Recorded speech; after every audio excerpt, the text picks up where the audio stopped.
Tunjuk terbaik untuk semakin lebih dekat dengan Allah dan merasakan manisnya di balik ujian.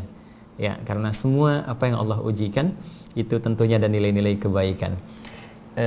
Nabi SAW pernah bersabda, Innallaha idza ahabba abdan ibtala. Sungguh Allah itu kalau tengah cinta kepada seorang hamba akan memberikan ujian kepadanya. Nah, jadi tadi redaksi yang tadi mengampuni dosa, yang ini ngasih ujian. Ya, kenapa? Karena gini, ya, cara berpikirnya. Orang itu kan kalau diuji itu cenderung ingin cari solusi kan.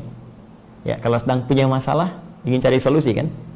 Dan fitrah kita, spiritual kita. Jadi ada fitrah, elemen tubuh manusia itu dibagi tiga. Ya, fitrah akal, ya, fitrah fisik tubuh, dan fitrah roh spiritual.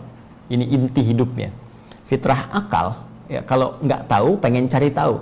Itu belajar. Karena itu Anda kalau dapat informasi terus pengen cari tahu. Ya, nah itu fitrahnya akal demikian. Ya. Fitrah tubuh kalau butuh sesuatu dituntut, ya lapar, langsung cari makan. Ya, apapun yang terjadi pengen makan karena lapar, haus pengen minum, itu fitrah. Sama roh juga begitu. Roh. Ya, fitrahnya kalau sedang ada persoalan, sedang kegelisahan, dia akan mencari ketenangan. Ya, dan roh itu kan sumber ketenangan ada di roh, ya, tempatnya di hati. Karena itu karena dari hati sumbernya menjadi perasaan, rasa itu kan gelisah, tenang, ya, dan sejenis-sejenisnya atau ragam-ragamnya. Nah, masalah itu kan cenderung menghadirkan kegelisahan kan. Orang punya masalah pasti gelisah. Lawan dari gelisah itu tenang.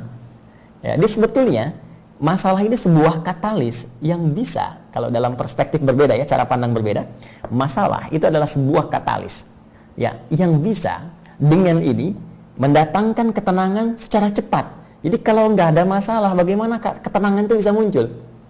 Karena itu cara memahami masalah itu begini, jangan dilihat problemnya. Lihat ini sebagai wasilah perantara untuk bisa mendatangkan ketenangan. Sebab kalau nggak ada masalah, kegelisahan nggak ada. Kalau gelisah nggak ada, nggak bisa mencari ketenangan. Persis seperti bersih nggak akan ditemukan kalau nggak nampak kotornya. Kan mustahil nyuci kalau kotorannya nggak ada. Jelas kan?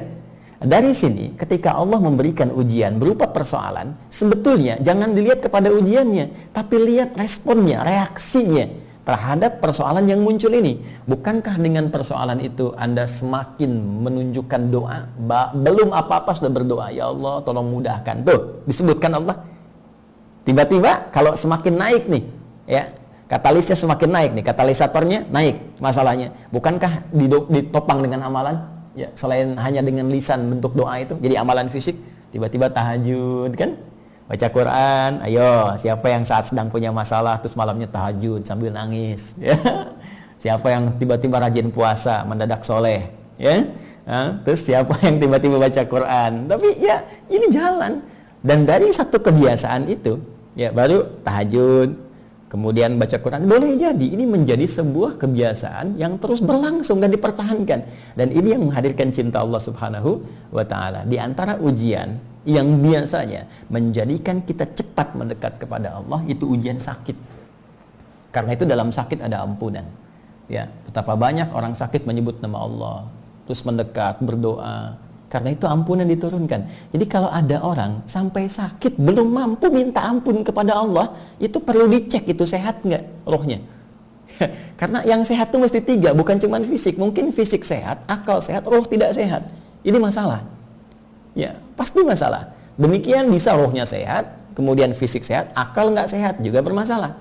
Tapi masalah roh ini itu yang paling urgent karena akan berpengaruh kepada kecerdasan akal plus juga kecerdasan fisik dan mental. Ya, karena itu kita mendoakan saudara kita, dan doa bisa saling menguatkan satu dengan yang lainnya. Demikian kepada saudara-saudara kita yang lain yang tengah diuji pula.